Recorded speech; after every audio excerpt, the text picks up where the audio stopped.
All right. How's it working? We're up. Yeah, we're up and running. Cool. Dry comment. Let's call it to order. Let's start with approval of the agenda. I'll move. Brad, is there a second? Second. Yeah. We're gonna move some around here because we have a half an hour before the public hearing, so. Otherwise, then, all in favor, say aye. Aye. Opposed? Approval of the minutes from our February 16th meeting. I'll make a motion. Tracy. Was Doug online? No, he's gone today. Oh, he is completely gone? Yeah. Okay. I'll second Okay. All those in favor then say aye. Aye. All right. Public comment. We'll see. Do we have anybody upstairs? I don't think so, do we? We don't have anybody here for public comment.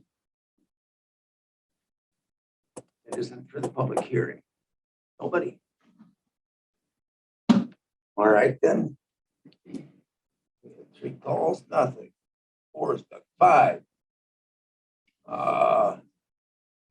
That comes as we go. We do have Mr. Nelson here. Do you have anything on number 6? Is anybody online? Amy, anybody? Nobody's online. All right, so we're good to go. 7, we have to wait till 9:30. Should we do? Mr. Mo, you want to be so you can get out of here? I'm staying, but yeah, I can go. Sure. Unless you like this interesting meeting. Sounds interesting. Good morning. Parks and Trails update. Mark will go over the concerns up in the Sterling Loop that they worked on. That section that is not currently being developed, but the Sterling Loop is completed around, and we are as soon as the snow goes, we'll be getting the dozer up there to help move that one out. We did cut new trails into Algren for cross-country skiing and walking. Those will be mapped out shortly and going online. So we're moving forward with those projects. As the season goes, park staff went down to a conference down at the Kalahari to get information on playgrounds and inclusive play areas. Working through those and getting now bids for the playground equipment for both the Atlas Park, or excuse me, Lotus Lake and D.D. Kennedy. So we are working on those going on.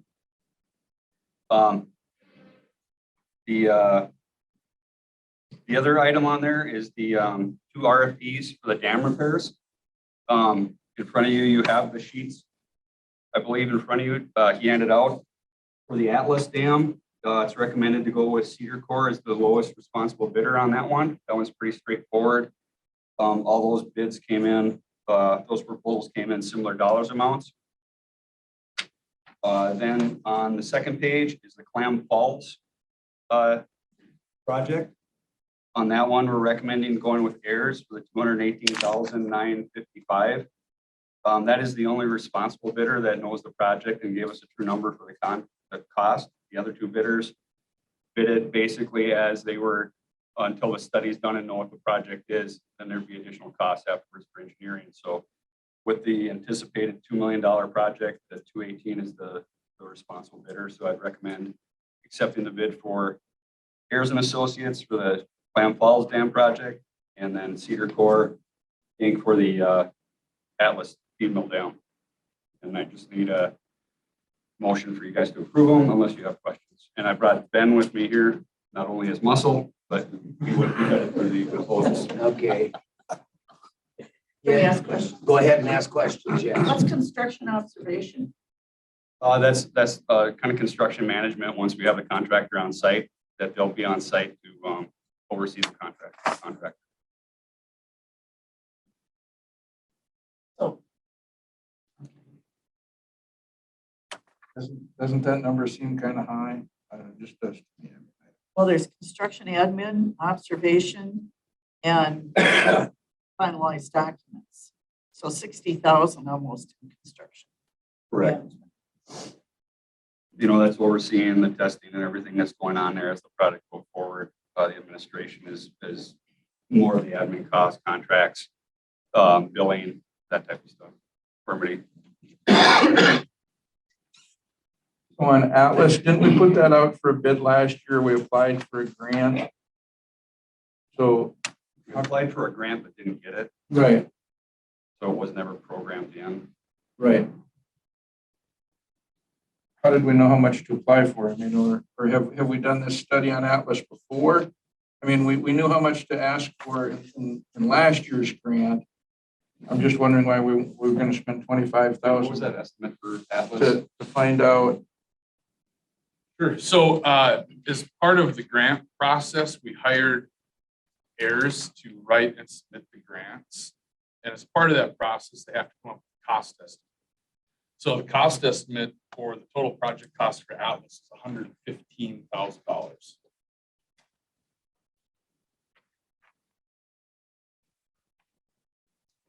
That was last year, or that was, That's the most recent cost estimate, was a month or two ago. So what is this 24,823 number then? That is the engineering and design for the repairs. Then you could hire a contractor to know what to do. Oh, okay. This is just the paperwork to get there. Yep, just paperwork to get there. Okay. Yeah.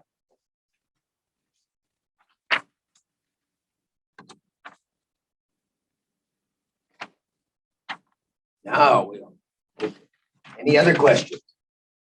We want to do it together in one motion or separate, or how does everyone feel? These forward? I'll make a motion, we accept them both at the same time. Cedar Corp for Atlas and heirs for Clam Falls. Second?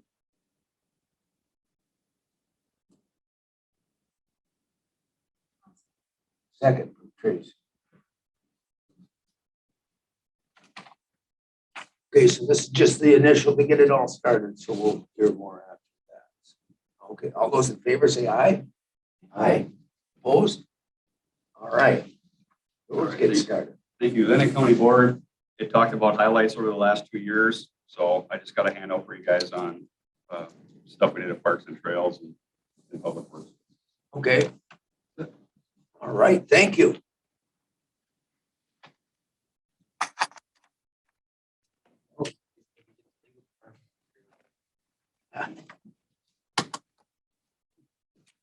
Oh, stay with it, right.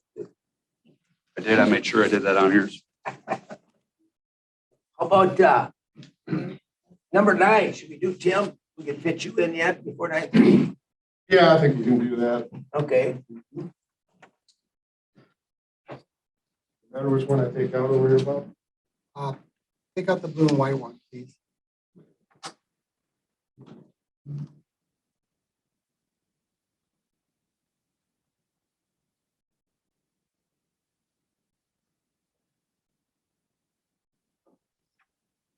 Hold on, this one. Just click on this.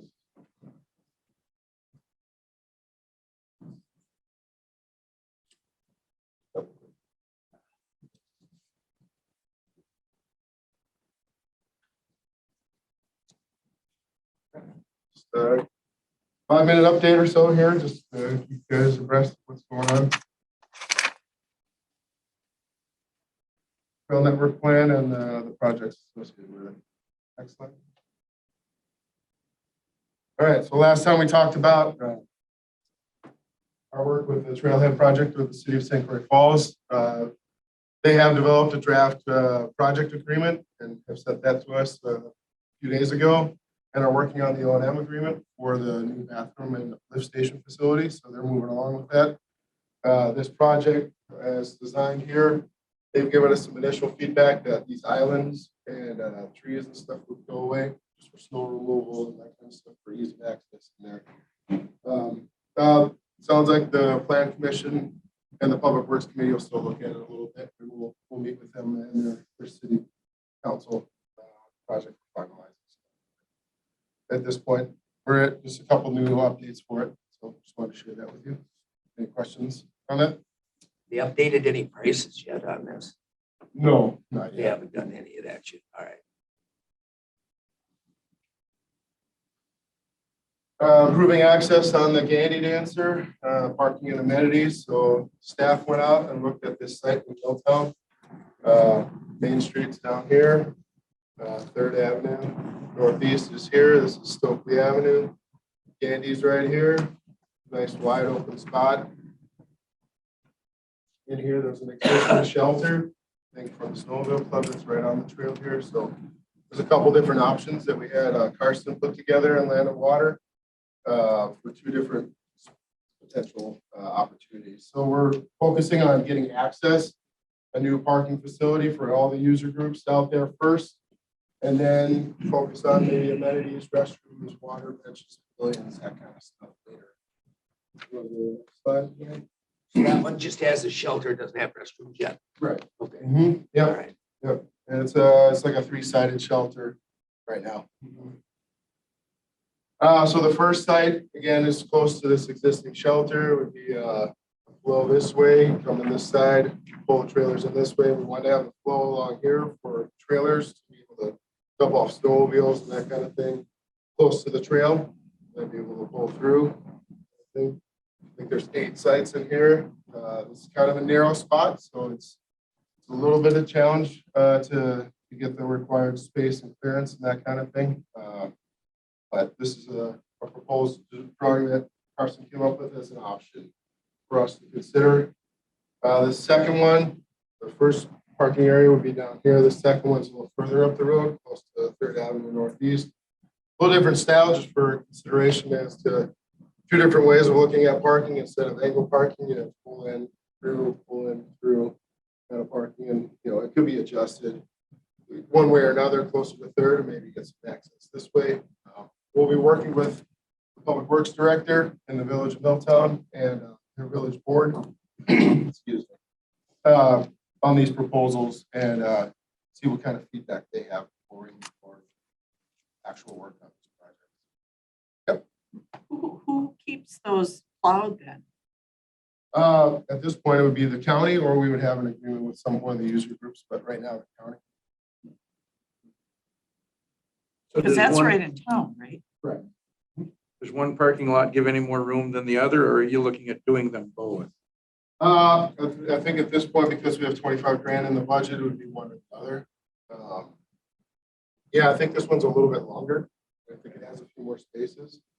So, and again, that the layout could be angle parking too. So it's just 2 different considerations. So, the one at this end does give a little more space, I think, but the other one's closer to downtown. So, depending on how you want to do it. But the angle parking we thought was better too, so they don't have to back up a lot and stuff, get in and out. Wasn't that kind of the thing to have the angle parking and stuff? Yeah, I think Carson designed these so that they could be pull through either way. So Pull they see through these either way. arrows. Yeah, so the direction of flow would be this way. So you come in this way, unload, and then park this way and pull out. Be able to pull out easier. Yeah, the next one, these, depending on if there's any buffer area here, these might be a little tight to get into, but the idea is to come in this way and this way, and be able to pull through. So there wouldn't be any back. Any questions or comments on that? Okay.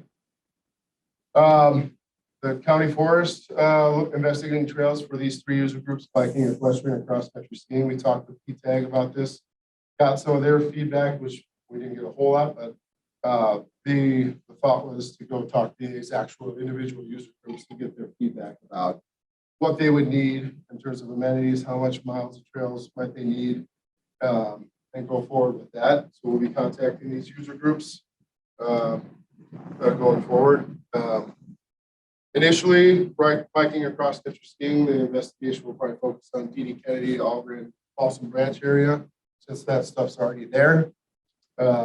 Making it more accessible, adding more trails, more features down that way is the first spot we thought we would investigate.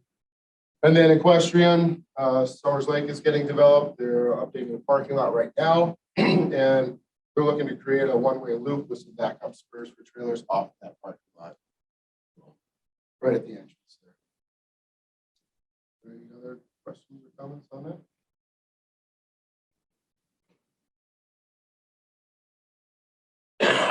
No, that sounds good. Okay. All right, and finally, the ATV park RFP. Last time we talked about this was released on the second. Proposals were due last Friday. We didn't get any. So we did a lot of cold calling, reaching out to these different firms, and we got feedback that the timeline was too tight and they were already committed their resources. So the time window just didn't work for them right now. A lot of interest in this project. They just couldn't fit it in this small window we had before this year's grant application deadline. So we're going to evaluate our plan B, which will probably just be extending that timeline, reissuing that RFP for design and construction, and apply for that grant for next year. We'll probably do the design work, kind of get that information. We'll front that money. And the latest we've heard from the DNR is that we can apply for that grant next year and retroactively cover some of that design. So that's the thought we're thinking of right now. We've only had a couple days to spitball on it, but that's where we're at. Maybe internally design some things and stuff. Well, I think we'd put the RFP out and pay for the design work ahead of time, Okay. and then use that information, get some specific costs, which we'll need for the grant application, about, how much time on the machine, how much earth move material we'll need, and that kind of stuff.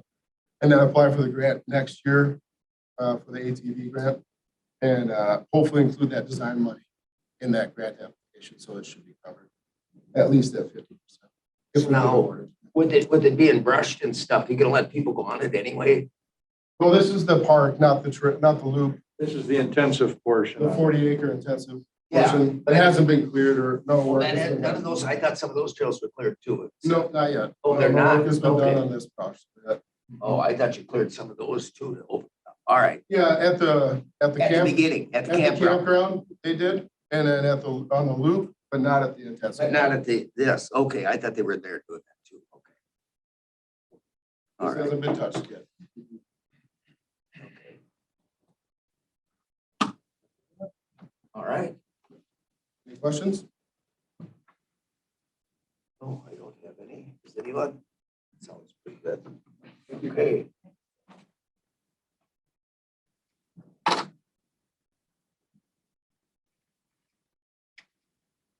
We won't get through 11, will we? No. No. A, we could do B if nothing else. Oh, yeah. Yeah, we could do part of yours, Mark. We do just number 8, and then we'll look at your presentation afterwards. Okay. Let's do B on it, I suppose. We kind of took your thunder anyway about the loop. Yes, the first agenda item associated with the 24th annual report that should have been included in the agenda packet.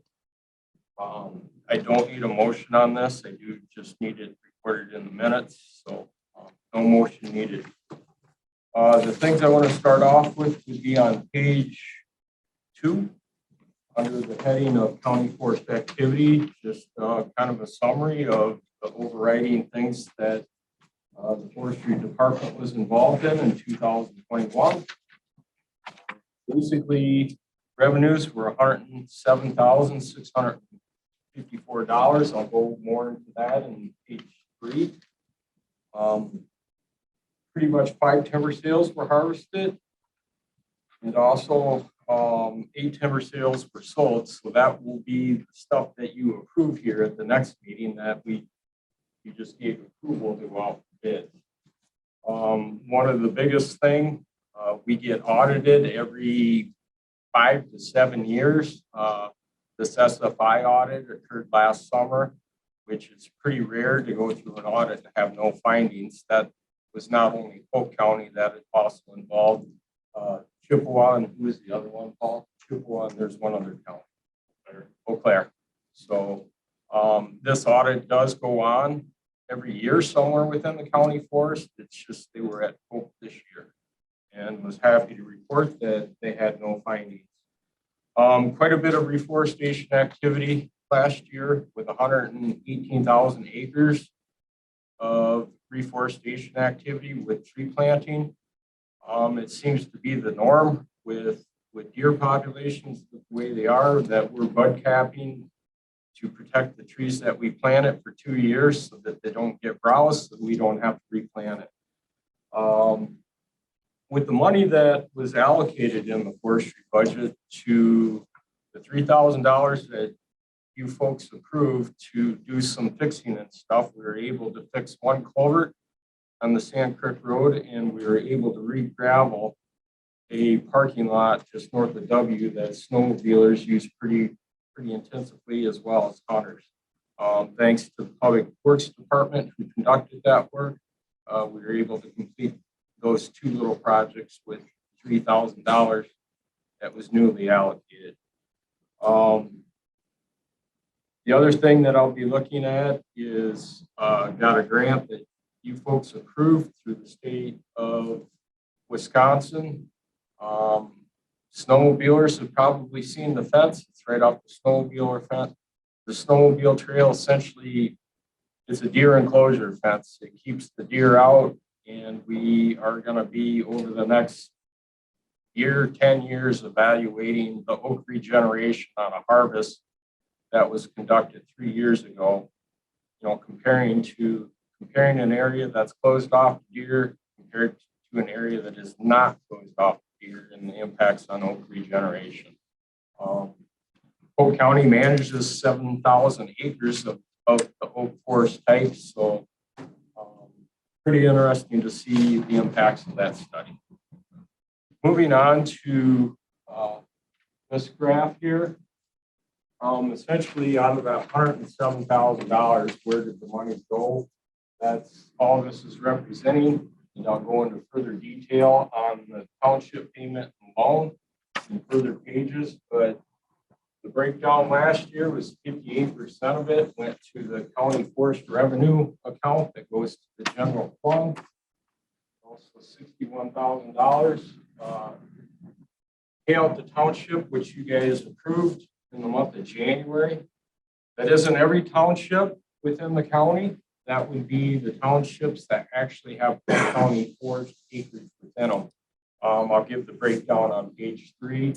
And the last item would be 12% went into pay the variable acreage share loan that you had. For the longest time, we did have a long-term loan, and that was to buy a portion that we now own by Mackey Lake. Well, that was paid off in 2019. That's why that is not 20%. So basically, we're taking out a loan of 8%. So total revenues to pay that $8,000 off, and it ended up being $12,000. Any questions so far? I'll proceed. Okay, page. Expenses. So basically, major expenses are my wages and salaries, and the other big ticket item is reforestation. The county allocates about $16,000 for reforest activities, and that's where I'm using that variable acreage share loan that we take out every year. So the 16 that the county gives, and then I got another grant from the Wisconsin DNR to do some bud cap. So expenses minus, or revenues minus expenses, $2,500. You guys have already seen this, associated with the payment that be 30% again of all revenues from timber sale receipts. You saw this in the month of January, but in the annual report of $32,000 that went out to towns. That's how the money was distributed.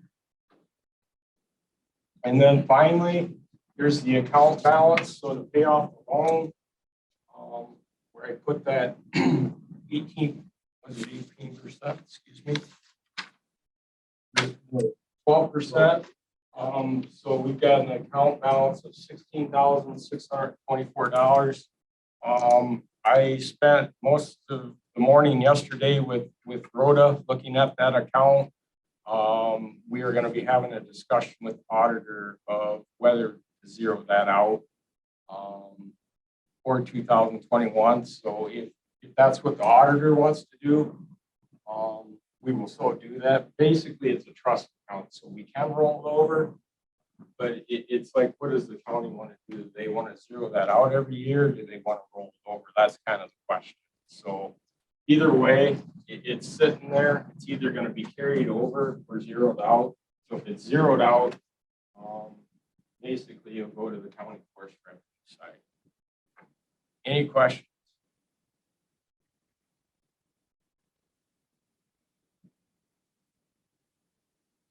Okay. Thank you. I think that's good. I'm just wondering for Vince, now that they deposited that 25, did we give him 3,000 again this year for road maintenance? That's Yes. ongoing.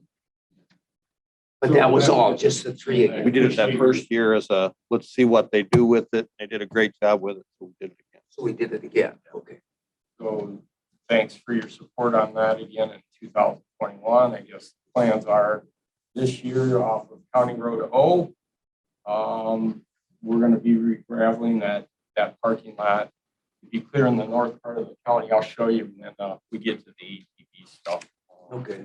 So basically, it so happens that a garbage truck is taking lunch there every day. And everywhere they turn, it's kind of spilling the gravel off the side, and we've got kind of a mud hole there now. So, plus it hasn't been gravelled in about 10 years, so I'm sure the Ice Age folks would appreciate that. That's the current plan amongst others. Okay. That appears to be. I see you have road maintenance 6,000, but I know we put like 3 extra or something in there just So without getting. So basically, 3,000 of that is coming from county.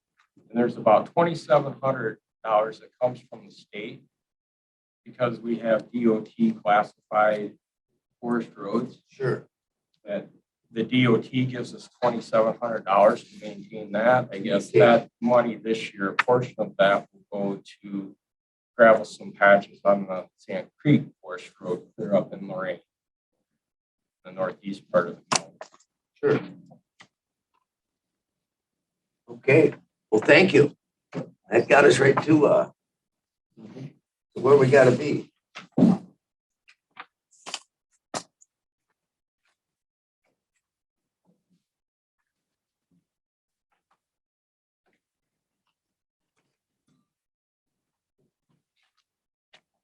So are we, yeah, we're ready. Jason, we'll open it up. We have it, so. Is the recording on here good enough? Or do we have, you record separately too? I'm recording. You're recording both, so we're covered. All right, Open the public hearing at 9:30, yes, and the public hearing is on the proposed amendments to the Polk County Code of Ordinances, Chapter 42, Article 1 through 3. And Article 1 has to do with the definitions. Article 2 has to do with the general zoning layer. And Article 3 has to do with the shoreline zoning layers. And then also the amendments to Chapter 32 of the subdivision ordinance. And a Class 2 notice was provided before this hearing in the paper. I have not received any comments for or against the proposed amendments. At the last meeting, you guys had made the suggestion to change the conditional use criteria by removing number 9 and by removing public point of view on the proposed number 12 condition. And that has been done in the latest version that Bob's got here. I don't know if you guys want to go line by line through it again or not, but those were the only changes from what we had talked about. all right, so the one I got, did you get into it? Those are out. Did you see that? Yeah, no, Okay, so everybody's seen that? Those two are out on that last page. I remember that was our only 2 changes. Without changing any other numbers, and like you said, you haven't heard from anyone, any other comment.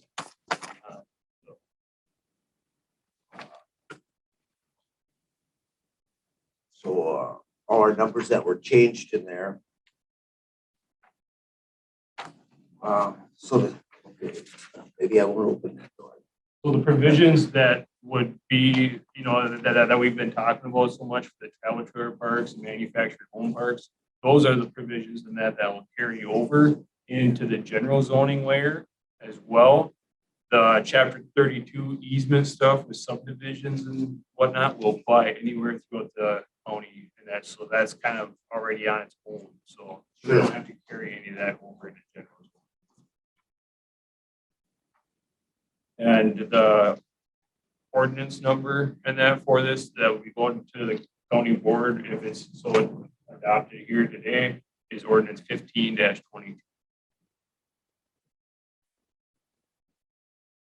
Can I ask one question? And I just might not be reading it correctly. On page 27, on the first red lines under transit lodging,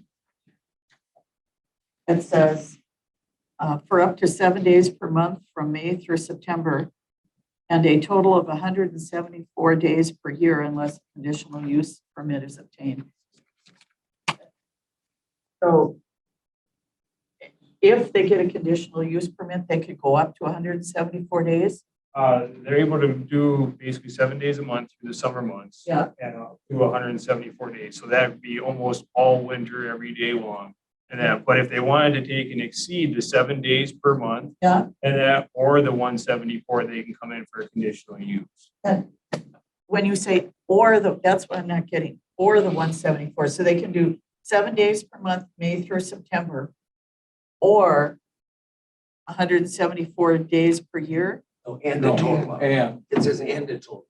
the 174 And is a a total. And And a total. the total is still 174. That was what it was, and that for a tourist rooming house before was 174 days. Yeah. And that, but everybody could take and cram those 174 days In and one. through those actual summer months, and then when people are on the lakes. The way it's written now is that everybody's allowed 174 days a year. However, only 7 days a per month. month can be done. From May through September, got it. Yep. I was just trying to, because 7 days a month, May through September, yes, not 174. No, it didn't add up, but it was and in there, not or. Yeah. Yeah. Of your total 174 days, you can do 35 days basically May through September. Yeah. That was the only question I had.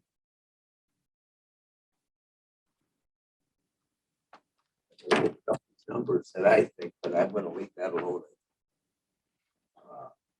They're in there, I guess. It's not like we got anybody who wants to speak on it. Yeah, but first we'll go through ours. Anybody else of us have a question? Now, do we have any public comment? Anybody here to speak on any of it?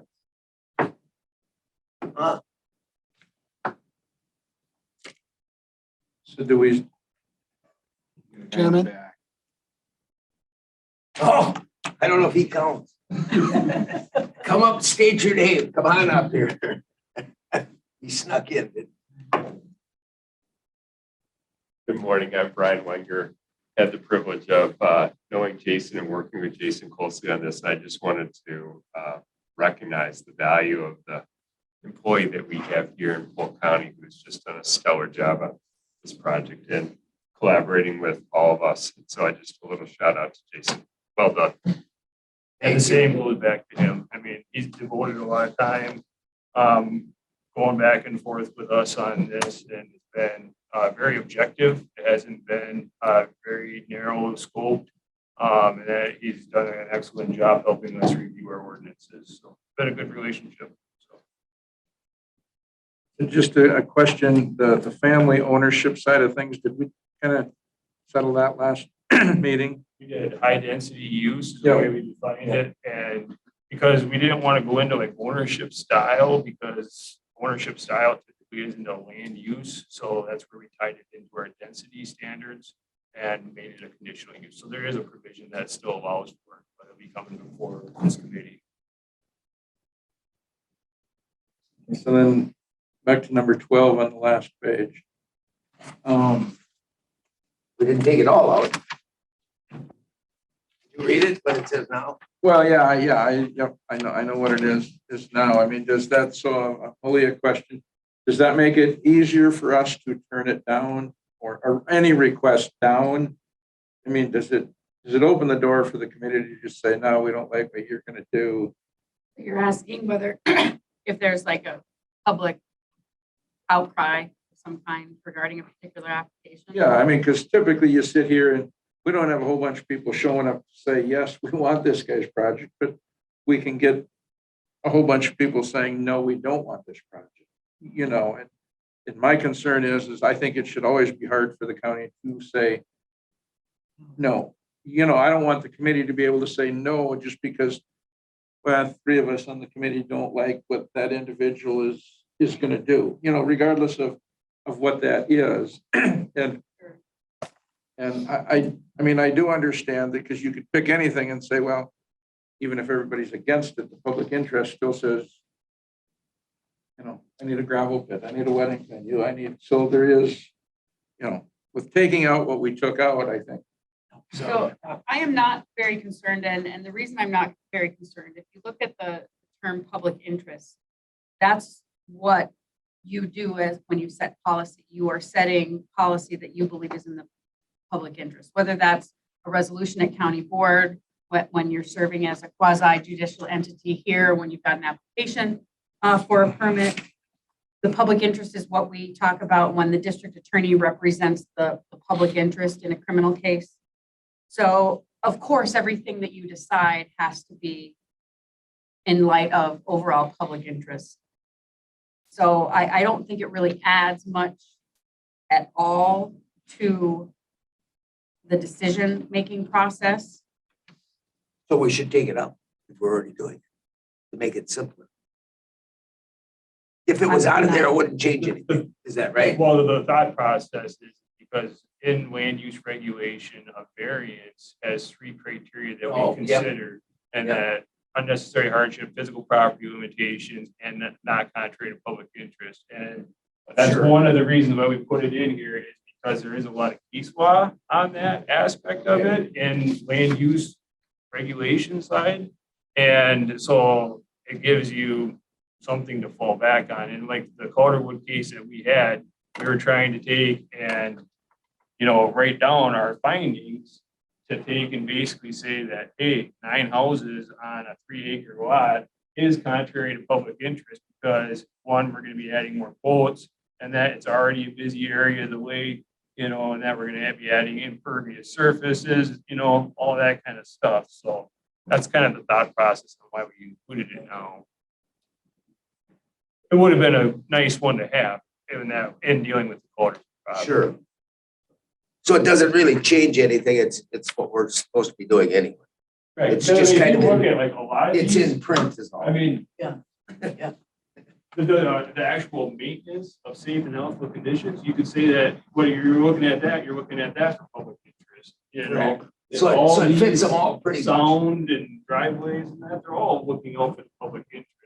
And that I really like just the wording and that of it because it's regulated directly through land use regulations. So it's been went over many times, you know, So it's every been used. application, you know. It's been used in all those other ones because that is in the handbook too, isn't it? That wording is, yeah, it's in the. It's right out of handbook. that handbook It's stuff. been All right. referenced many times. I seen it in there, so yeah. All right. Any other? I don't like the 1,000-foot one and stuff, but I'm gonna leave it in there, I guess. We have trouble. It's too much. I think it's way too much. Just my thought. Look at, we're down from a mile, yeah. I know, Yeah. I got it from down to 1,000, but I mean, but, you know, we've had it out here for 3-4 months, this, and pounded it to death, and nobody, no comments for or against, whatever, so. We haven't had any troubles with it yet, or anything really, so. It'll be fine.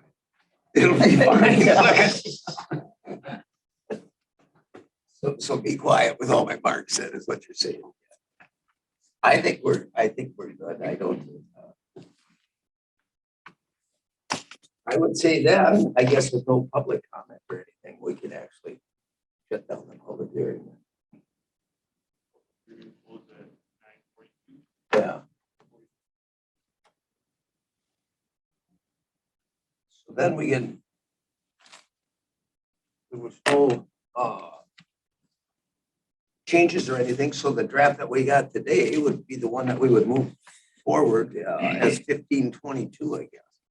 Correct, Chair, and then we will file a report before the county board meeting, and that stating that you guys held a public hearing, there's no public comment, all that kind of stuff, and the latest draft will be attached to that. And this would be the That'd one. be for the March 15th county board. Okay. So this is the one for the March 15th.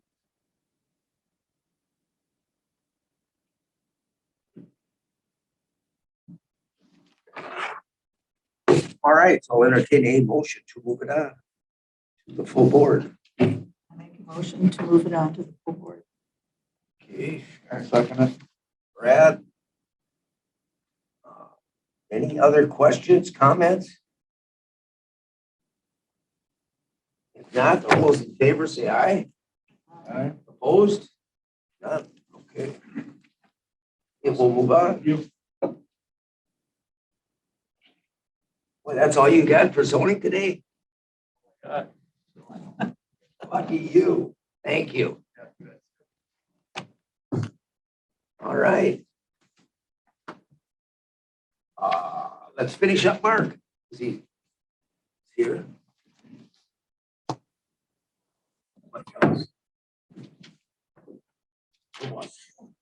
Yeah. All right. The next agenda item for forestry, I guess, is associated with some of the comments that you have heard associated with the public at the last couple of environmental services meeting here. So this will be my attempt to put which comment goes where and what we're doing about it, if anything. Just to orientate you, Evergreen Avenue, which is the main artery, into the town of Sterling, the St. Croix River would be down here. This would be where the existing parking lot is, where they did do the VCON work. This is what Tim was talking about associated with the Plan 40 of where the intensive use area is going, just to orientate you guys. So one of the comments you heard was in this stretch here.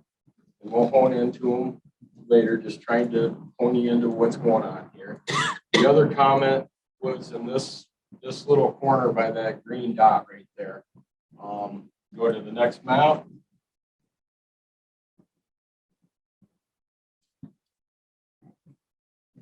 So this would be that green dot by the corner.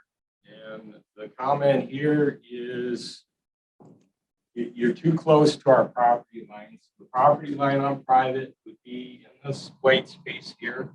Town of Sterling land, county forest, county forest. There's a four corners area out in the middle of nowhere, basically, where we've got to figure out how we connect in the county forest to the county forest. Well, we're not going across private, we're going across the town of Sterling. Well, the initial meeting with the town of Sterling was to minimize where you cut that corner across the town of Sterling land. Well, last Friday I met with the town of Sterling chair. This yellow line represents the potential alternative to it. Now, I'm not saying we're committing to this and the landowner knows it, but there's a big drainage that comes across right through here. So if I can figure out a way to traverse that drainage without going down 20% slopes within 100 feet down and right back up, because that will be all kinds of maintenance problems in the future. If I can figure out a way, we will entertain this route. I have no problem with that, but that's kind of what's going on associated with this plane here. The real problem is these green dots represent what I'll call two hunting type of cabins. They're not elaborate structures, but they are structures and they were built right on the property line. where the main structure is this green dot here. So to finalize this, this has not been deconned. Nothing has been done because we're awaiting the decision on this stretch from Burnett County. So this has been on hold until we hear from Burnett County. Moving on to the other comment that you heard, the other map, sorry, this is kind of cumbersome with maps and stuff. But, the other concern in this particular stretch, to orientate you, the parking area would be at the bottom of the screen. So we're talking about this stretch now. Basically, there's a cabin lease here. So we're trying to connect this loop right back to the parking area where all the infrastructure is, et cetera. So, we're going to the north, coming back this way, or they could start from the parking lot and go this way, and then we've got to connect it to the other portion that's already been built, a high level view. So what's going on here? Basically, the concern is from 280th Street, this landowner with this stream here, they can access their property off of 280th to the north to get to their south piece. They come through this established road. Hasn't been a problem in the past because ATVs were never allowed here. We do have permission from the town of Sterling to use this road. This is following an existing road here that was widened up.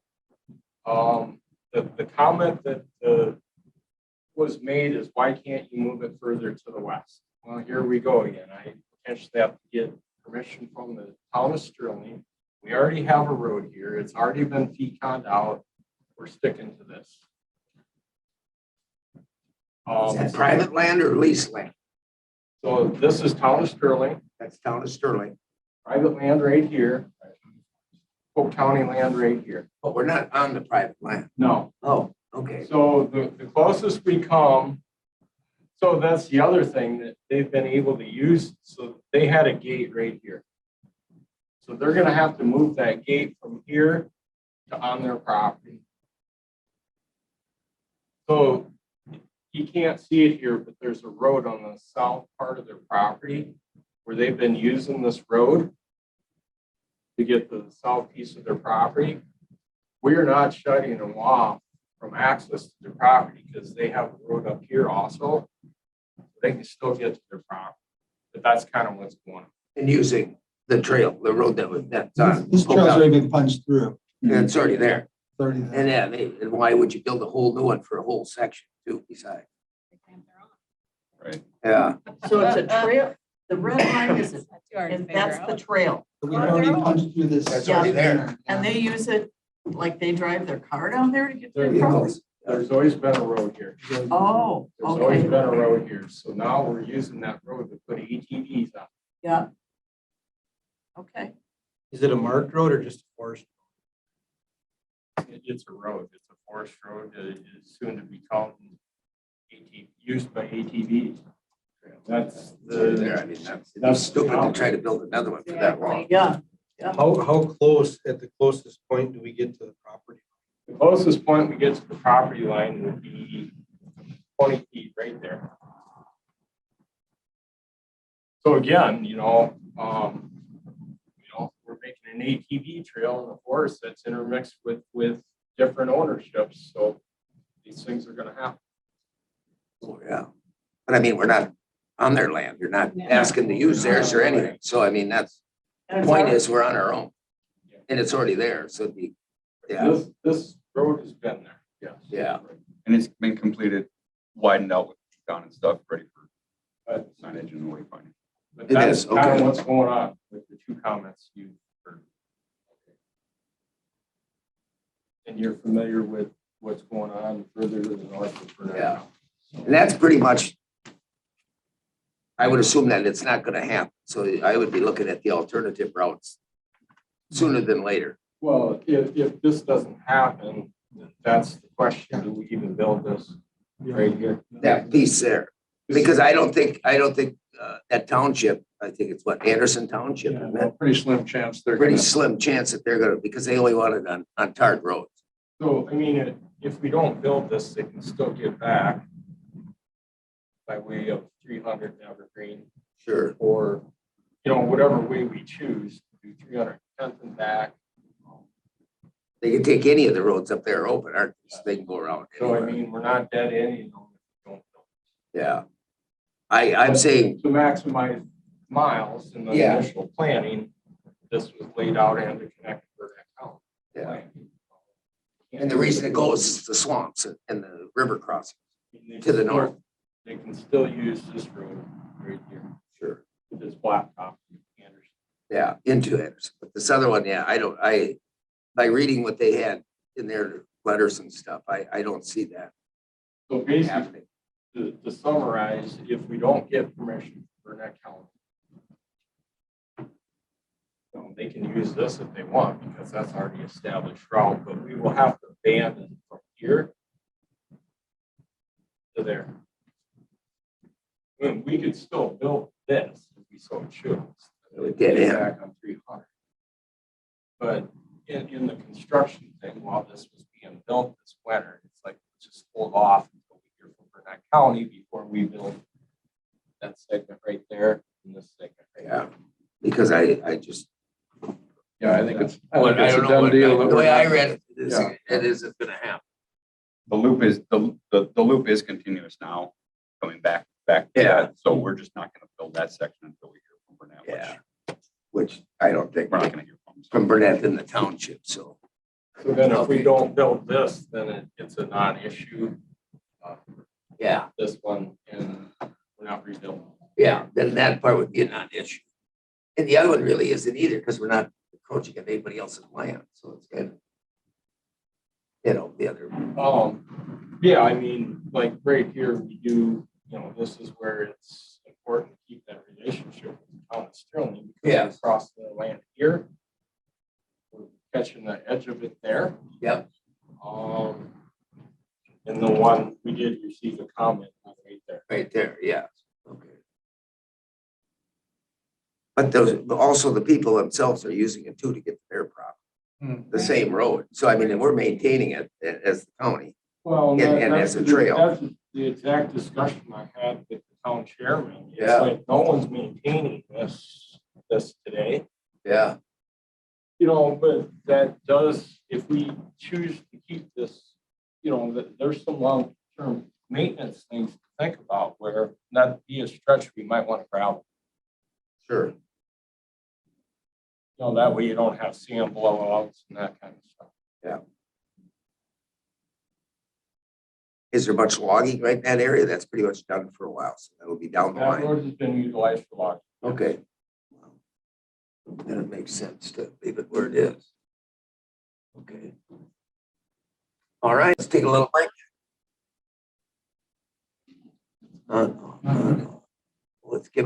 Let's just take a 5-minute break. That's 2 hours now.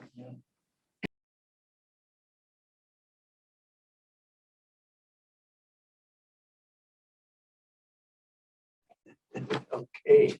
The Zoom is good. So we are down to number 11 then, are we? With land and water? Correct. Yeah, is Dane here?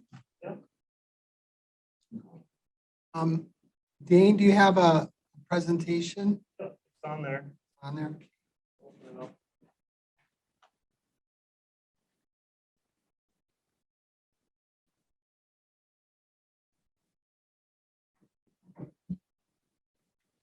Kingston. In Kingston, yeah.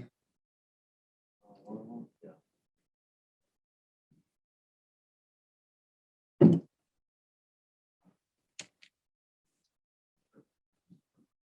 Morning. My name is Dean Christensen with Polk County Land and Water Resources Department. I'm going to be here today talking to you guys about some of the ways that we're collaborating with a group of farmers down in the Horse Creek Watershed.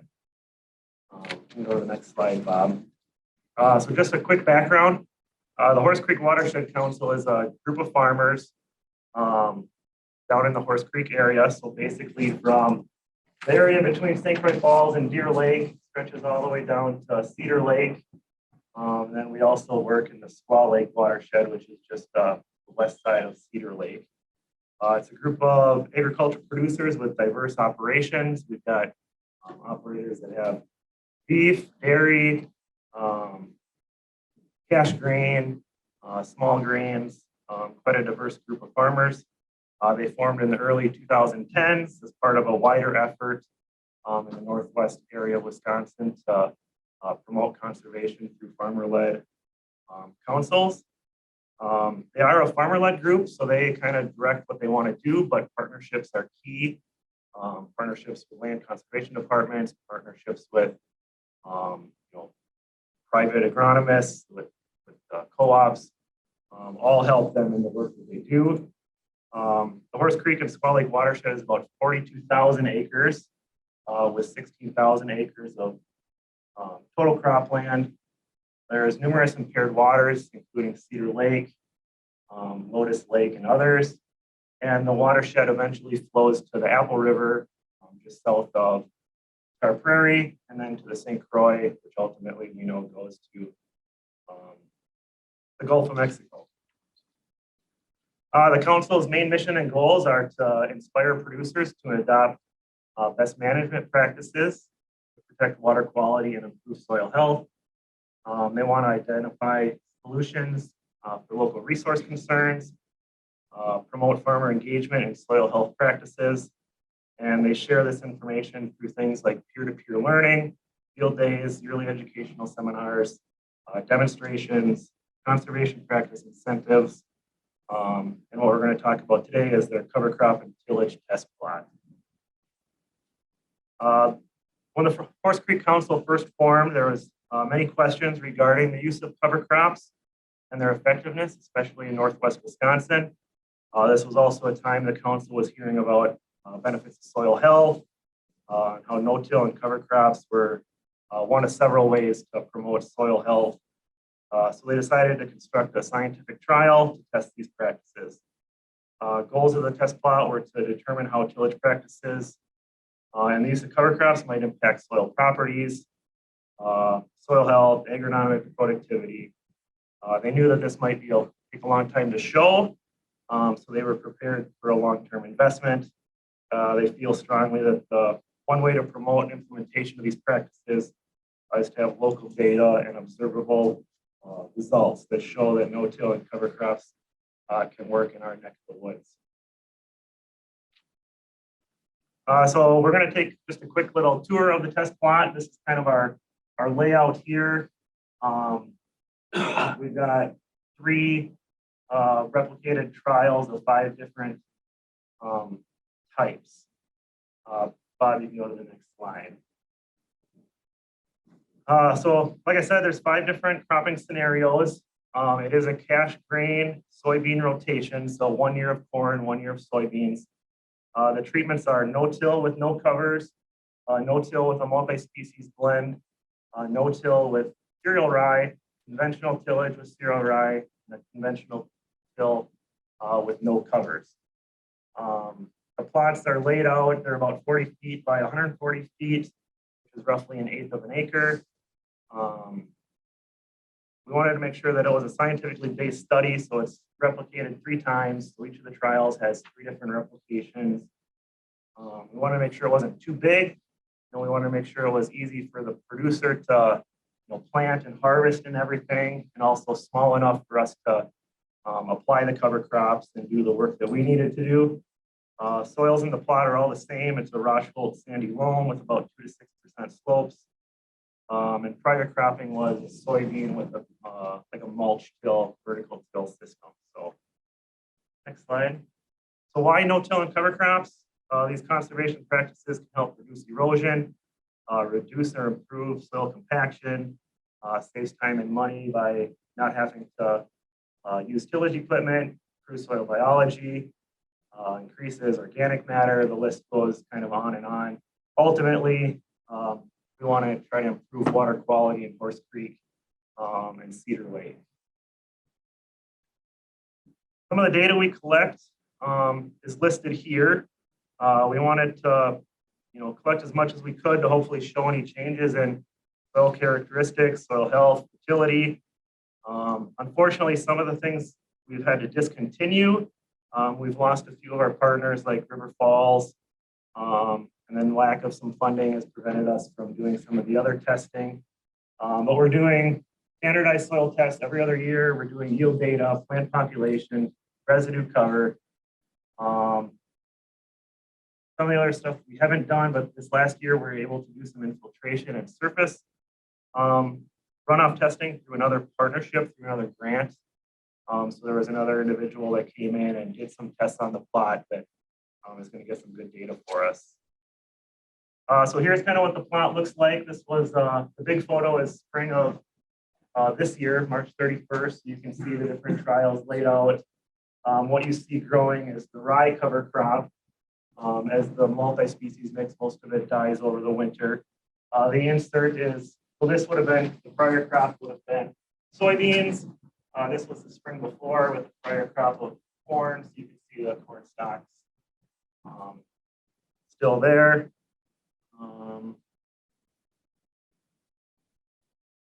Let's see, we do soil tests every spring. I mentioned that. The cover crop will be terminated shortly after these photos were taken with a herbicide application prior to planting. Herbicide program includes another 1 or 2 herbicide passes during the growing season. Next slide, Bob. The tillage is replicated with a rotavator type attachment. You can see that up in the upper left. Our producer is one of our council members that does the work in the plot. So you can see that he's tilled our conventional plots there. Planting is done. We've got 16 rows, 30-inch row spacing. So that makes it easy for our harvest equipment to come in and harvest. Planting rate for corn is pretty typical, 32,500, 140,000 soybean. Planting is usually early May. Of course, that always depends on the weather. And like I said, all the work is completed by one of our farmer-led council members. Next slide. Land and water staff then go out during the summer and we collect some data. Here is our 2 interns from last year doing surface residue cover. So we use the line transect method. So we lay out a 50-foot tape. It's got a little red bead. Oh yeah, this is a smart board. Yeah. 50-foot tape with a red dot like every 6 inches. So if that red dot lays over a piece of residue, we count that and we add those up to get a percentage. We do this in all the plots multiple times to get a good average. Yeah, next slide. So here you can kind of see a top-down view of the different trials. We've got no-till with no cover on the left. We've got multi-species no-till in the middle. So this is our no-till. So all the residue stays. So you can see the current crop is corn.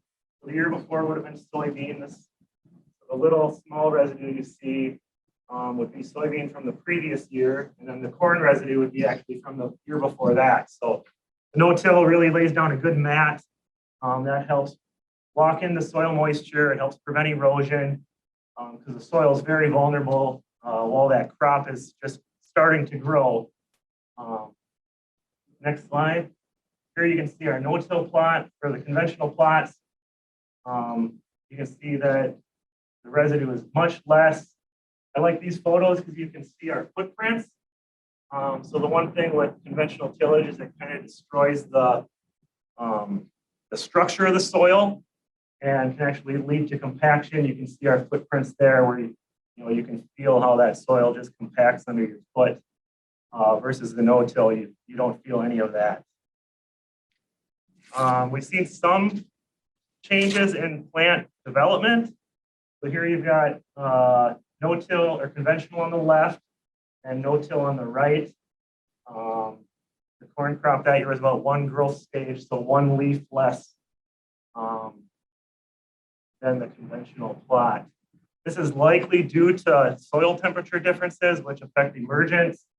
But you can also see visible moisture difference in our plot. So here's where our no-till, we got no-till on the right, conventional on the left. You can see how this plot was holding moisture by the dark color of the soil.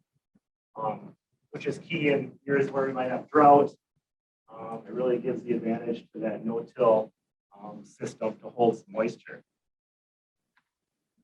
Land and water staff also go out and collect plant population. So we go out and we count the number of plants in a 17-foot row to extrapolate that out to get number of plants per the plot. You can see some of our. Right, I want to see the header there, so there we go. You can see some of our data up in the upper left. Plant population has kind of really fluctuated, especially in our soybean years. Corn has been a little more resilient. We don't see very much deviation in that. Then you can see the stark difference in residue cover here. And, we're in the upper 80s, 90% residue cover versus teens or single digit for the conventional. Next slide. So not much happens during the summer. The crop's just growing. But early September, the plots are all seeded by our staff by hand broadcasting. So here we are walking out in the plot with the little cyclone seeder.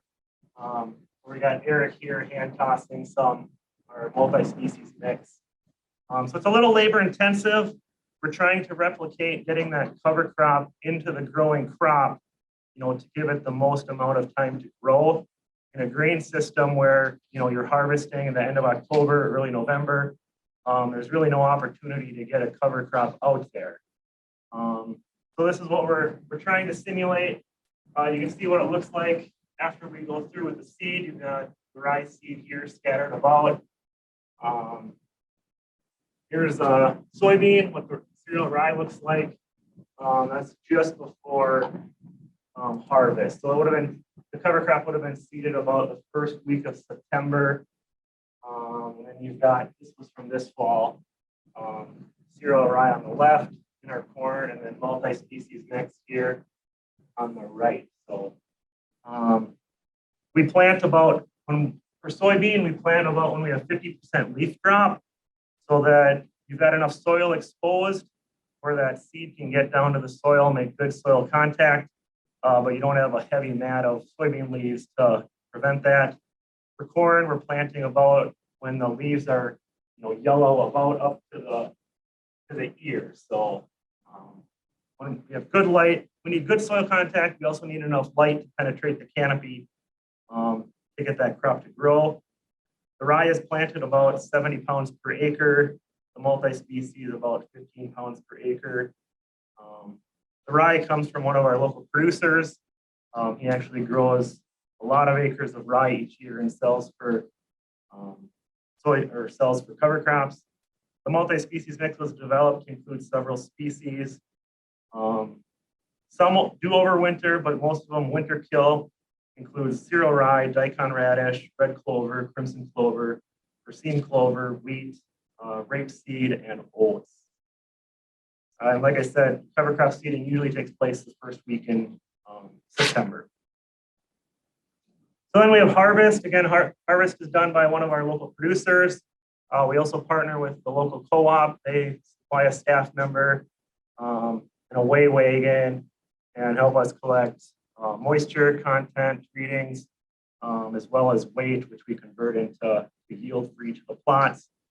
So those relationships are very important for making this system work for us. At the end of each year, our staff put together a end of year analysis. We kind of crunch some of the data and try to make some sense of it. These results are shared on the council's website, their Facebook page, and through other field days and other events.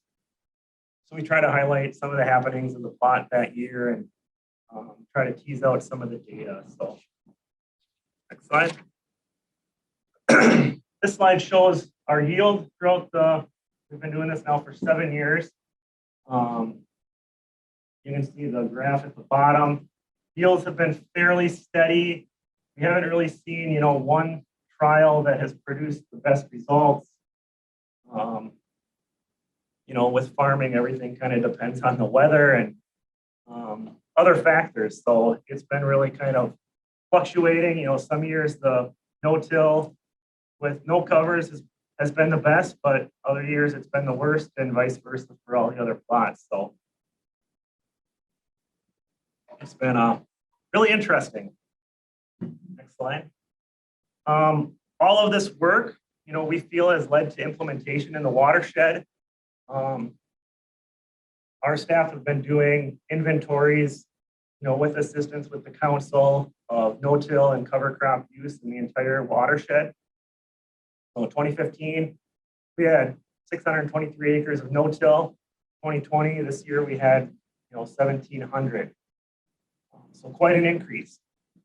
Cover crops in 15, we had 2,500. This year we had 3,800. So we feel that, producers are seeing the work that we're doing and are trying some of these practices and are implementing them.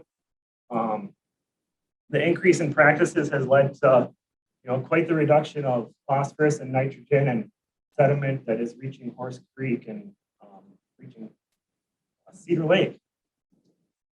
Next slide. So future of the project, the council is willing and able to continue the current tillage and cover crop study, see the long-term effects of these practices. They want to learn more about and quantify water harvesting capacity and differences, with testing soil moisture and filtration rates. That was some of the data that we were able to collect this fall. Hopefully we can do it again this spring. We also talked about adding new plots to test new and emerging topics around these conservation practices, especially with soil carbon, maybe adding biochar or manure, turkey litter. And then they've also been interested in groundwater topics as well. So that's kind of what our staff have been doing, in partnership with the Horse Creek Council to promote conservation and helping farmers promote the work that we do. Questions?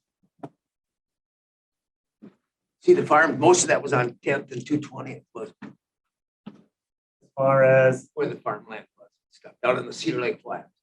yeah, if you want to go back, I seen the windmill in the back, Carlson's. oh, yeah. So our test plot is, go back, That one was up at Gustafson's, wasn't it, where you're weighing? So you're basically out on the Cedar Lake Flats, what they call To go back to the, go back to the one that had at the end. Yeah, this one. yeah. Yep, so the test plot, here's Cedar Lake. This is 10th Avenue. The plot's actually right here on land that's owned by one of the producers there. it, Carlson. Yep. Yeah. Carlson's do the tillage and all the field work. The land is actually owned by Tim Johnson. Yeah, Yep. on both sides. Yeah. But implementation is occurring, throughout the watershed. Those two producers mainly work down here, and God, I know rents fields kind of up and south of, I don't know, probably County Road K or now. But there's producers up in the northern part of the watershed that are using these practices as well. So why did River Falls back out? we originally had a grant. It was through the SARE program that lasted a few years. The one staff person retired. And after that, they just didn't have the capabilities to help out. They were doing some infiltration testing. They had soil penetrometer equipment, stuff like that they were doing, where we had contacted them to see if we could get students to come down or borrow equipment, and it was just too expensive for us to try to hire them to come down and do some of that work. They had some grad students that were part of the grant, I think, that were coming out and helping with some of that data collection. So yeah, they didn't really back out. It was lost to attrition. The nutrient and pest management staff person, Paul Kivlin, retired, and he was our connection to that. And so there wasn't anybody to help us with this moving forward. So we just kind of continued to do what we could do with the resources and tools we had, and look for other opportunities to collect data. So if if they had staff people to continue to help, we would seek them out, and I'm sure that they would continue to help us if we needed it. It's good to see it's growing and the word is spreading amongst. Yeah, and it's farmers. not only in that watershed, you know, if you were to drive around the entire county this spring, you're gonna see green fields with cover crops. All over, really. That's the biggest thing with this. We have to demonstrate that these practices are feasible. There's little to no yield penalty. There's savings elsewhere in the system, and they're not scary. So I mean, there were a lot of stigmas prior to this surrounding cover crops that kept people from implementing them in one way or another. And this is somewhat demonstrated that there's nothing to really be concerned about. There's little to no effect on their yield in a negative way, and in some years it can be positive. You know, our trial is trying to show that these practices work in a corn, grain, you know, soybean rotation, which it's hard because trying to get that seed out there, you know, first part of September is a challenge. You know, you either have to fly it on with an airplane or have some type of a large, you know, a high boy type seeder where they can go over the top of the corn crop and get it out there. So, but there's lots of opportunity to do it in systems that have, you know, snap beans or the dairy farms that are harvesting the corn silage first part of September. You know, they can be putting that seed out there right after and really get good results. Also, the last three things on there, the reduction of the phosphorus, nitrogen. Polk County's kind of getting blamed for all of it for the same price, so that's a huge number. Yeah, we are the largest producer of Phosphorus, and sediment and according to some other stuff. But I mean, so that's huge that we're taking that much out. Yeah. Because most of our county flows right to the St. Croix. You know, there's very little part of Polk County that goes south and east. So yeah. So the 3,868 acres of cover crop, that's considered countywide, or is No, that that's just in the Horse Creek. just in the Horse Creek Yeah. watershed? The watershed has So what, we're in the- 42,000 we're into acres. probably tens of thousands of acres countywide then, because 16,000 a crop. Yeah. So how many, 15? 20% of that watershed was cover crop. Yeah, because that 3,800 acres is only out of 16,000. Right, yep. So it's getting higher. Yeah. That number is getting Yeah. higher, so that's what's good to get.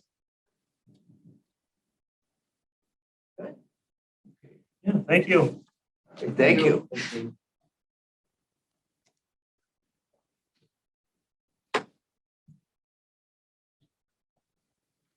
Okay,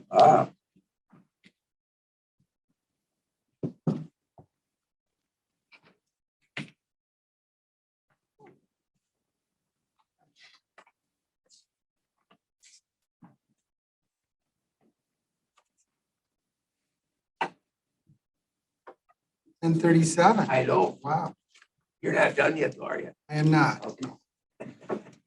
We've been here before. Yeah.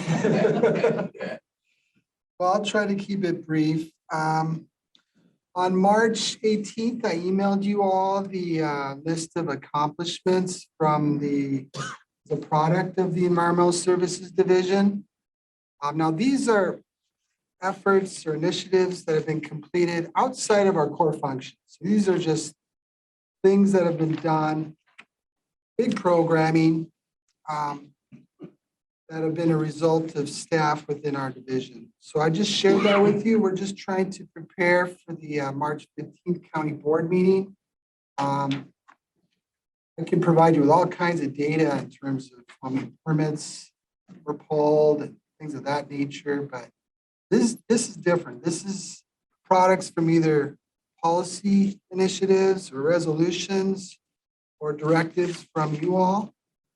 And so I just wanted to share that with you and invite any input. as I develop this in preparation for the county board. Let's see if we forgot Am I missing anything. anything? You guys Yeah. see anything I'm missing? I know I need to get it downsized. It is 3 pages. I tried to keep it as brief as possible, just a project title, when it was done, and then the positive outcomes. So I'll just leave that in your court. If you have time to review, maybe you already have, and there's something I'm missing or you need more clarification, simply email.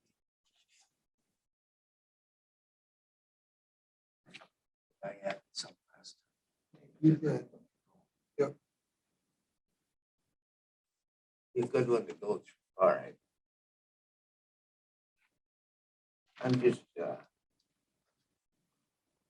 getting snuck out of here. I didn't get to ask him what was the update on the PTAG meeting Monday. That's What is that, 12C, 30 yeah. years? What? I'm sorry, that's 12C. We'll get to that, Kim. Is that what you want? Why do I not have? Oh, B. I got a different. I think I got the amended one. Oh, see, okay. Forget. All right.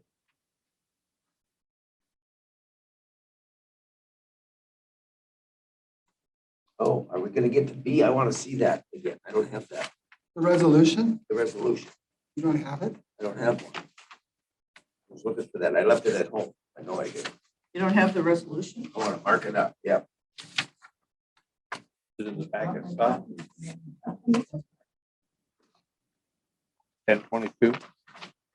1022. Yes, sir. Can I Go through provide it, some highlight. can I provide some context real quick? Yeah. I think we did a pretty good job articulating within the resolution, the reasoning and purpose. What my question for you all is how to pursue this. Now, we have an opportunity through Land and Water to apply for a targeted management runoff grant or a TRIM grant. The grant deadline is April 15th. This grant is going to be roughly $700,000. It's a cost share reimbursement grant through the DNR. So we would just be the administrators of those dollars. I think handed out on your table is a list of projects that we could accomplish if we had access to that capital. Roughly of the 693,000 that we're asking for, 495,000 would be used for projects. And within this little logic model and then a list of projects here, those are some of the feasible projects we think we can do in the next 3 years. Before I get too much into that, the question is, typically I would elicit this through the normal budget process. Okay, I would simply ask for the 20% of the cost share annually, which is $20,000 every year. What we're asking for is the county to contribute $60,000 to leverage $700,000 for projects to do conservation practices countywide over the next 3 years. It also tackles nearly all of the 10-year, all the goals in the 10-year land and water management plan guiding document. So I guess my question is this something that we should pursue through ARPA? And if so, then we would need a recommendation from this governing committee onto general government. Or should I simply adhere to our typical traditional budget process and just ask for $20,000 a year for the county match over the next 3 years? That's the question. There is some value for this resolution because if adopted, I could attach this to the grant application. This is a really powerful support letter. Also, the commitment of $60,000, again, $20,000 a year for 3 years would be established. So that would help us with the grant points as well. So the likelihood of us of securing a grant is much greater if this goes through. The problem is, well, it's not a problem. I'm looking for guidance whether I should pursue this through ARPA, because ARPA, there's a lot of stakeholders out there with different projects, initiatives. And we've all experienced what that debate's been like at the county level. So I'm a little concerned about that. I mean, I have no problem just using the traditional budget process. But if we fast track this, this does help us with the proposal. So that's the ask. And So the fast track, when does this one due? This is the March 17th. April 15th. April. grant is due, yeah, April 5th. I think we take the ARPA wordage all out and do it to the normal and do it, because this is something we've done with all the studies. This is the product of our studies from land and water. I think, I mean, I'm looking at it that way. We do these groundwater studies, we're doing all this. The ARPA, we don't want anything tied to tie this down that we have to sit here and nickel dime where every penny goes for the next 3 years, because it might only be good for 2 years. So I think all the ARPA wording should come right out. And it should be just normal.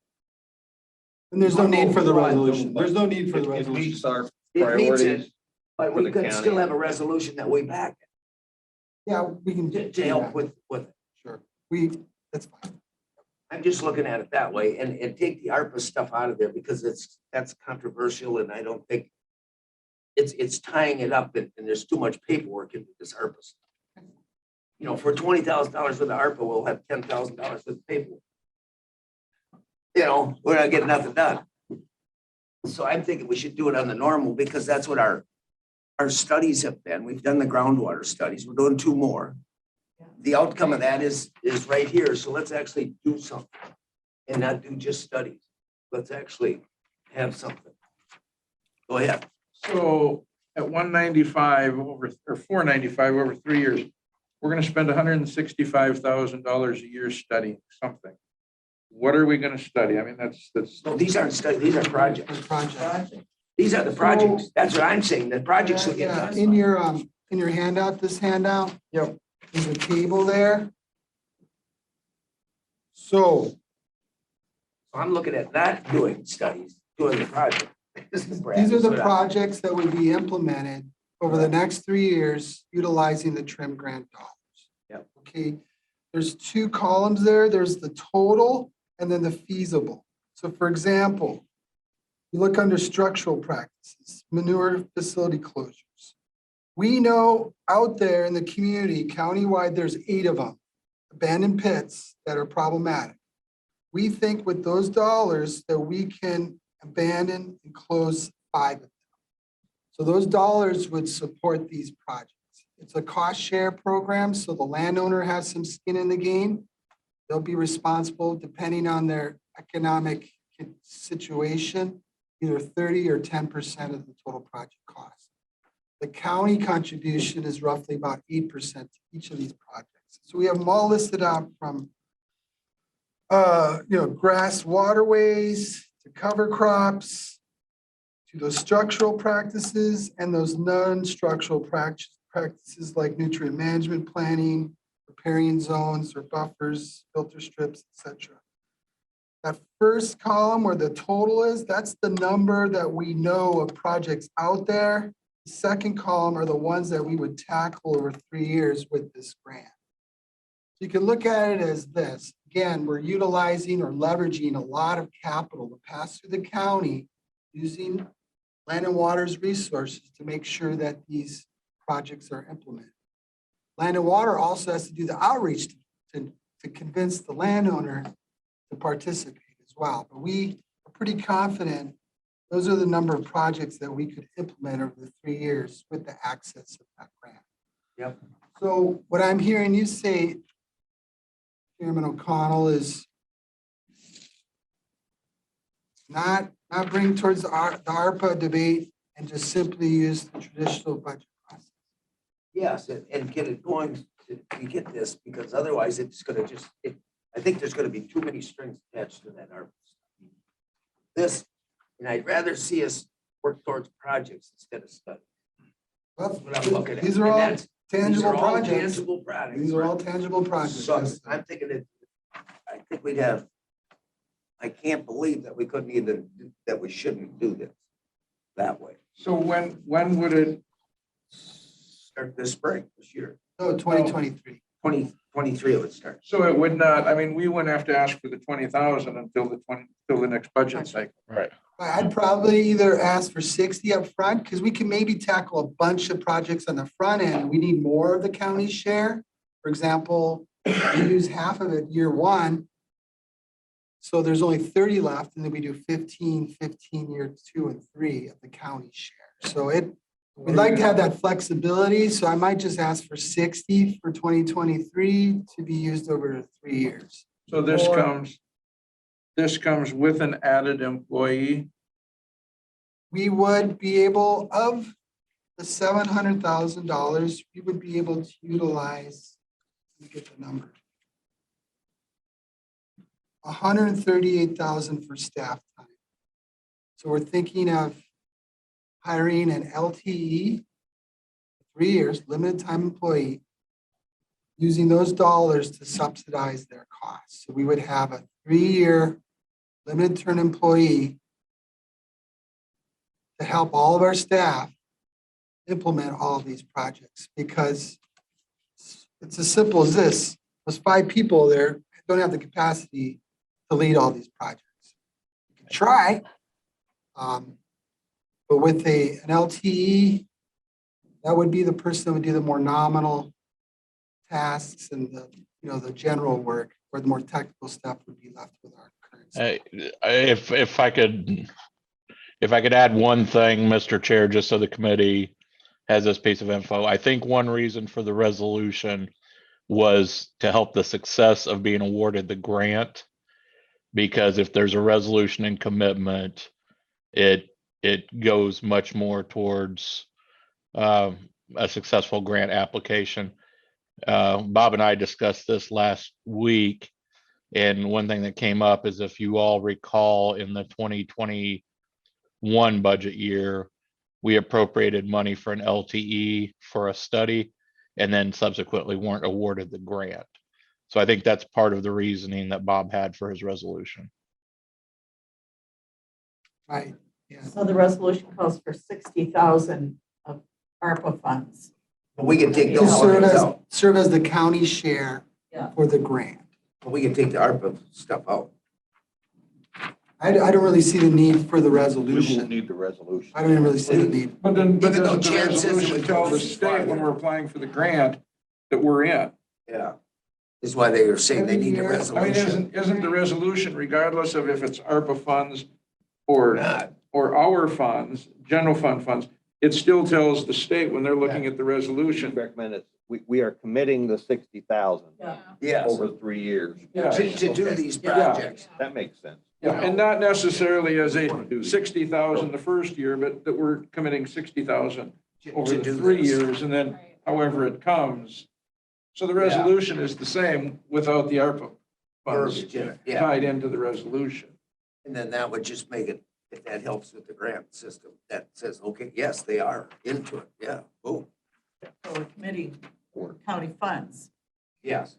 as part of the Either request. way. Yeah, because it's not like Yeah, one of those either way. put in something, it's in their long-term plan. We've agreed to do it. Yeah. It's like, now we got this opportunity to use grant money to pay for these programs. Yeah. Accelerate. them. And we've That's- done the that's a good study so thing. that it'd be nice to get it done, so, I mean, I think we're sick of studies. Or at least I am. All we hear is studies. It's time to I do the think it project. makes sense to at least entertain the thought, because it does meet the criteria that most of the supervisors have asked. It's county-centric, it benefits the whole county. Yeah, But it's something that I would, as an administrator, would commit to through the budget process. But we wanted to give you the option, which of the two. I'm just thinking some of the ARPA, because then it's gotta be done in 3 years. It says it's one more thing we have to put a little flag on and follow it. Let's let them just do it and follow it their way, without having another layer of bureaucracy to follow the dollars. I would hope that at the end of 3 years, the projects were done, why our limited term employee would not become a full-time employee. That's, That's the definition of an LTE. On the other hand, what I like about LTEs is if this person would be of talent and value, there might be an opening elsewhere, you know, and it's Within the other departments to help or Wherever. something, at least Yeah. you're like an intern, at least. you drive Find somebody off, Mr. Olson, we have to fill that position. I see a full FTE coming down the road. That's 3 years, so don't worry, it's another whole process. That's how they do it. Whole nother board, A whole Brad. other board, Whole yeah. nother board. Two boards, whole 3 nother years board. is Yeah. 2 boards away. No worries. It is an entry-level position. It's not. So this is something we should move, then we'd move this to general government. So is, I gotta stick with my limited time. No, that's over. It isn't in the So resolution. is this like someone we would hire, you know, a college student, so to speak, through the summer? It's interesting you question that. I think some of our That was a past, good question, just, interns would be perfect for this. And, you know of our labor issue. We're not unusual compared to every other employer, but it'd be nice to encourage some of them to consider as they finish school. This is an entry-level position. So even though it is an LTE, people come and go. You never know. There could be opportunities down the road for them. I'm not going to advocate for that to be a full-time position. And it's an Today. opportunity. that's what I heard. It's an opportunity. Mark, yeah. So it's recorded. So So this, if we do by consensus, we can get it, but we should move it to the general government because it does have a fiscal impact so that it can get to the next board to meet the deadline to do it. Okay. keep the ARPA out of the I think so. conversation. I'll strike it from the resolution today. Okay.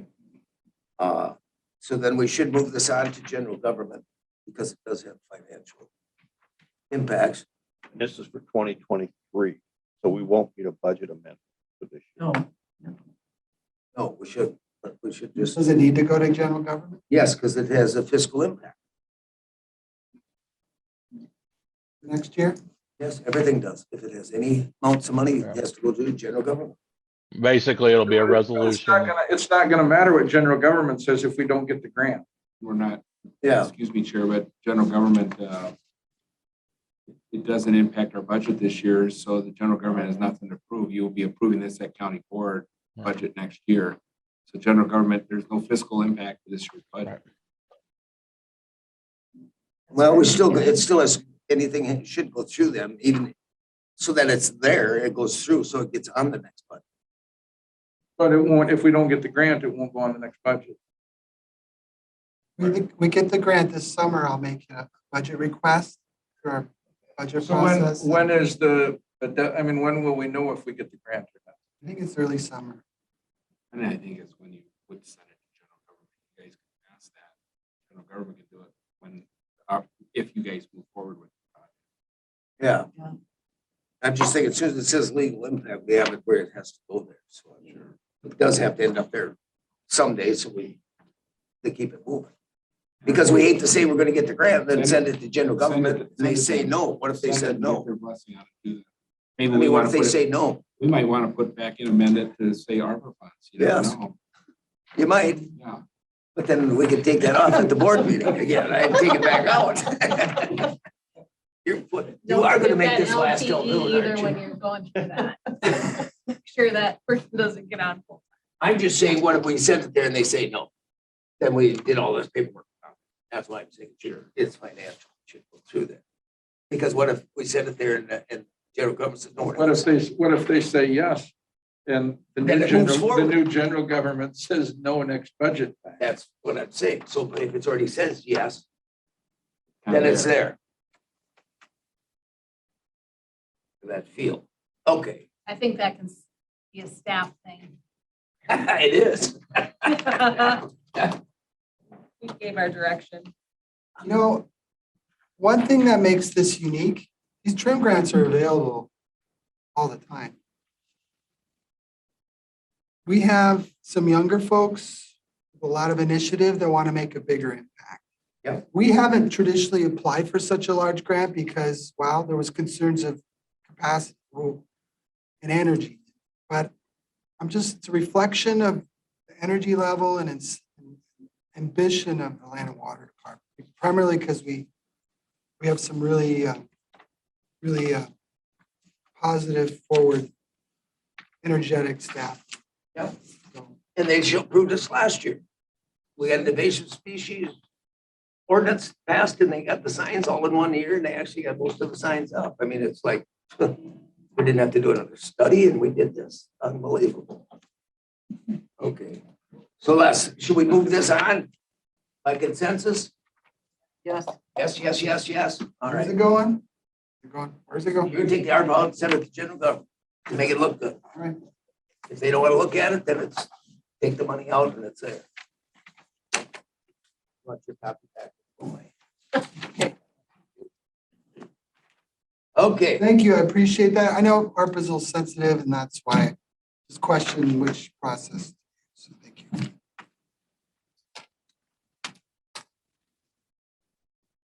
see what happened there. See,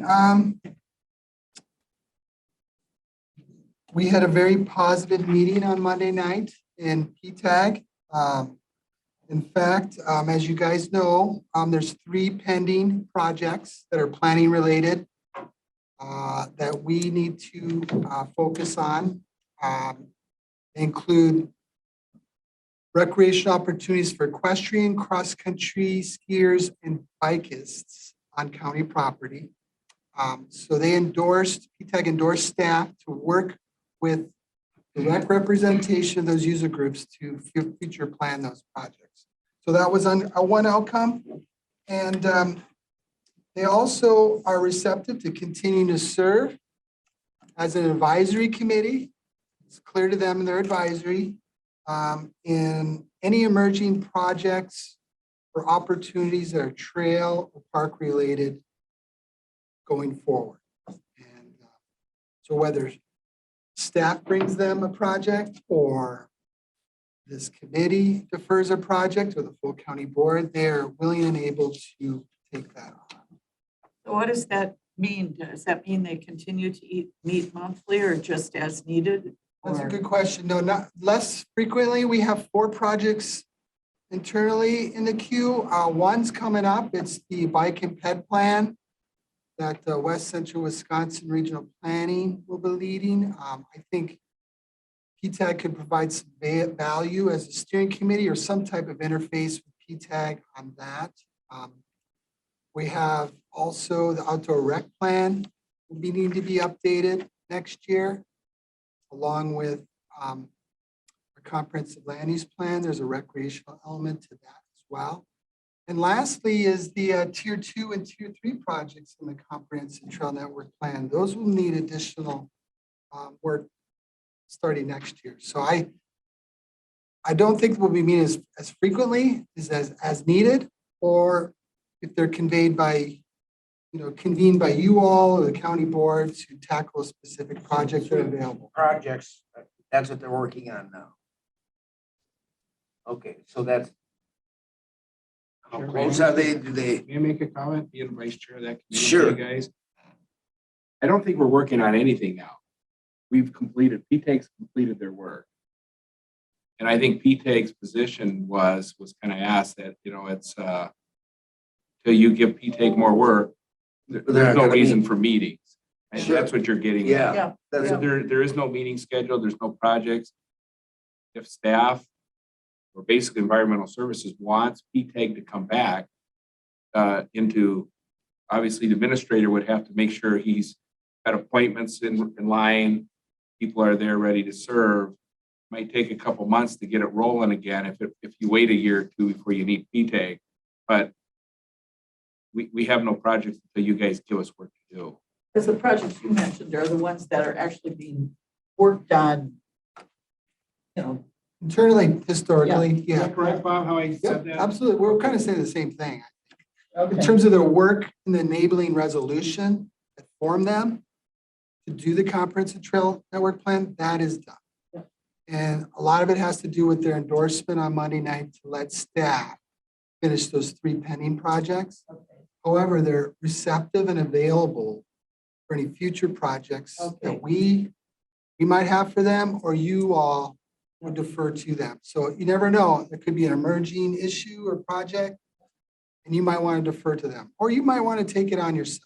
as the steering committee. So they're, again, look at them as a special committee that's available in the future as needed. Like the comp rewrite or the recreational plan, Exactly. if they want to even look at that, do it, and that's, the rec plan is for everything.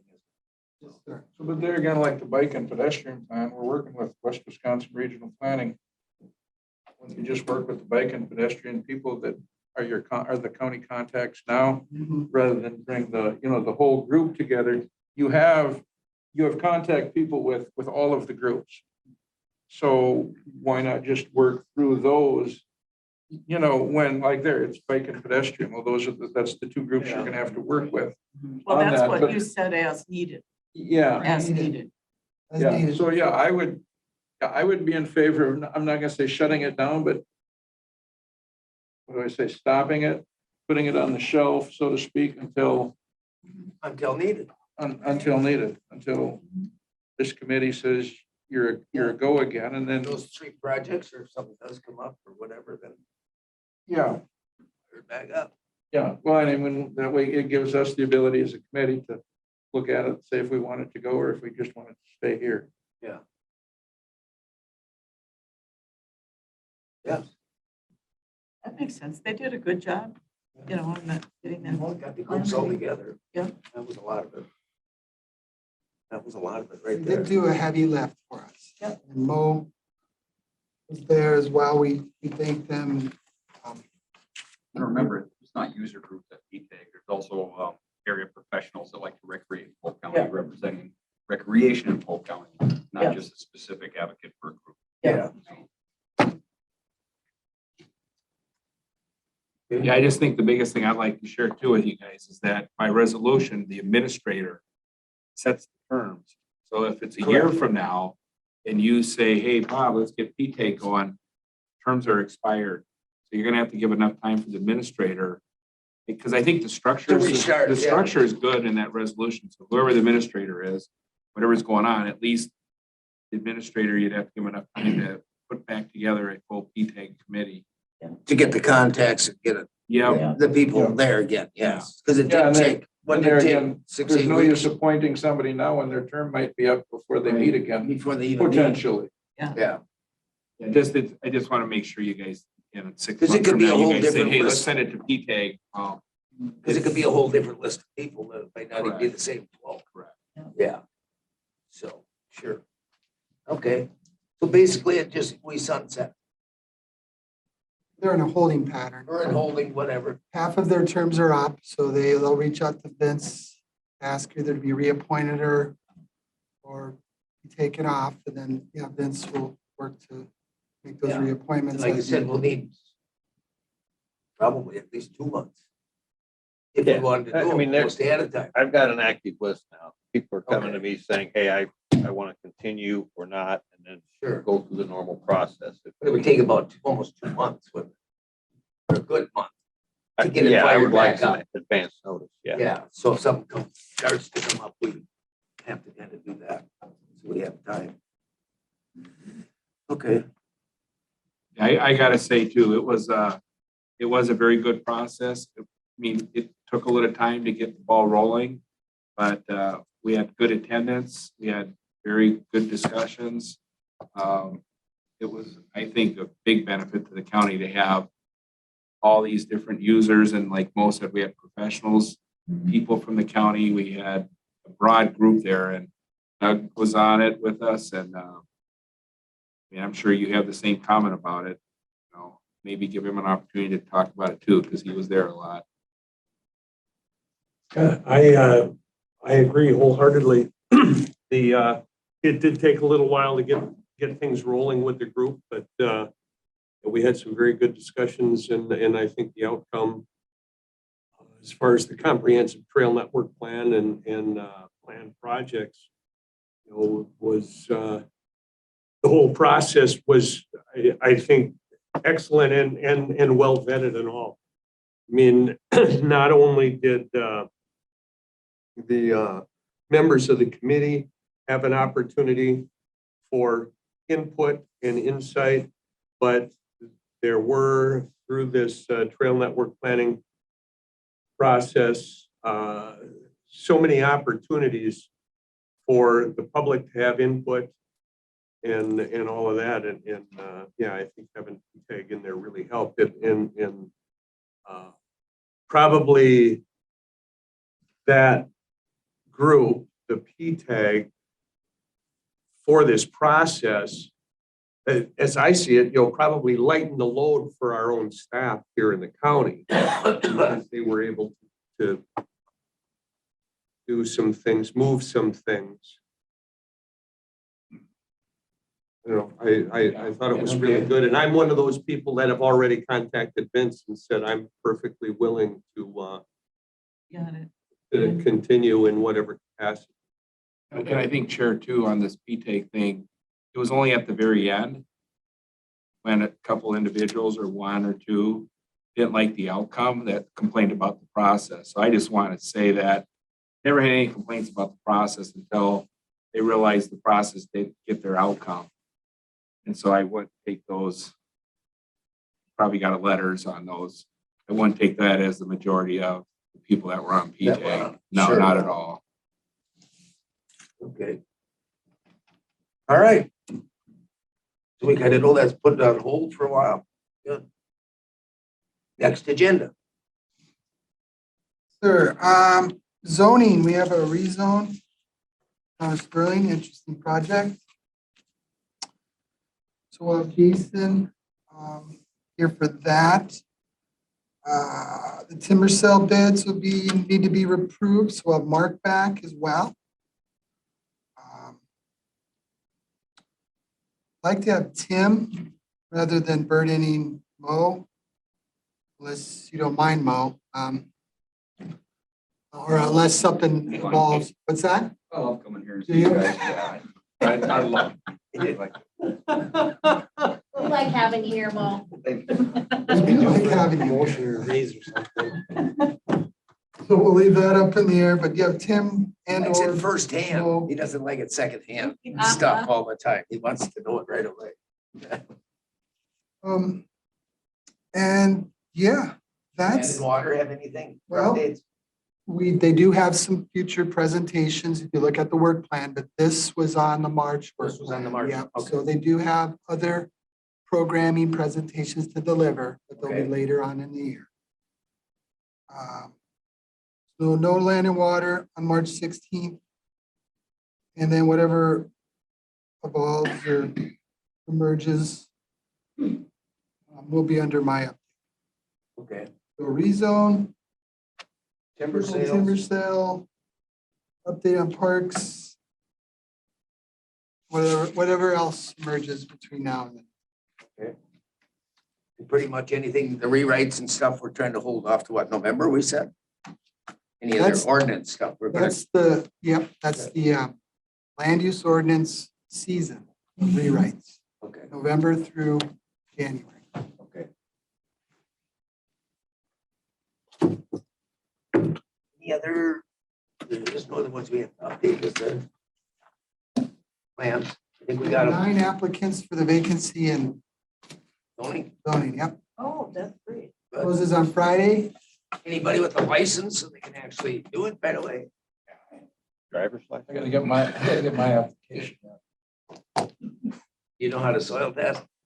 I thought you were applying for my paralegal position. Sorry, Bob, I'm out here. I'm going to the side. All I gotta do is answer the phone. I'm good to go. Most favorite. You want to Now, this comes after she admitted this morning, I looked to see if it's your number.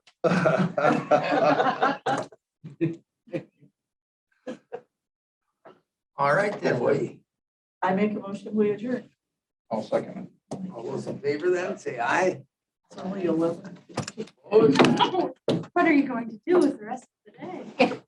I have a question. And I probably.